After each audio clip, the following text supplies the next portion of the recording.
BJP ने बिहार चुनाव जीतने पर मुफ्त कोविड वैक्सीन लगाने का जो नारा दिया है वो पूरे मुल्क के साथ नाइंसाफी है। इस तरह का बयान एनपी तर्जुमान और रियासती वजीर नवाब मलिक ने दिया। वो औरंगाबाद में प्रेस कॉन्फ्रेंस से खिताब कर रहे थे। नवाब मलिक ने कहा कि ट्रंप की मोहब्बत में मोदी ने पूरे मुल्क को वबा में झोंक दिया। करोड़ों लोग बेरोजगार हो गए और लाखों मौत के मुंह में चले गए। अब कोरोना को सियासी हथियार बनाकर आवाम को लालच दिया जा रहा है, जो किसी भी लिहाज से मुनासिब नहीं। भारतीय जनता पार्टी ने बिहार के चुनाव में अगर हम जीत गए तो इंजेक्शन मुफ्त में लगाएंगे कोविड का।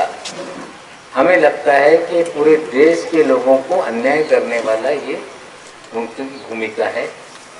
देश में सभी जनता को वैक्सीन देने की जिम्मेदारी सरकार की है।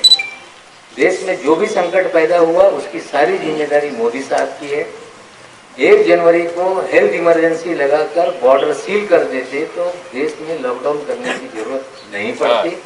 लेकिन ट्रंप साहब के प्यार में, नमस्ते ट्रंप के चक्कर में पूरा देश बर्बाद हुआ।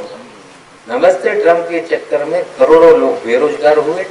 नमस्ते ट्रंप के चक्कर में देश की अर्थव्यवस्था बर्बाद हो गई। अब चुनाव के लिए लालच दिया जा रहा है। हम लोगों से कहते हैं इन्हें वोट मत दीजिए, ये हारेंगे तो भी पूरे देश में लोगों को मुफ्त में इंजेक्शन लगाया जाएगा। जहां हमारी सरकारें हैं, महाराष्ट्र में चाहे भारतीय जनता पार्टी की केंद्र की सरकार करे या ना करे, हम महाराष्ट्र में मुफ्त में लोगों को टीका लगाएंगे।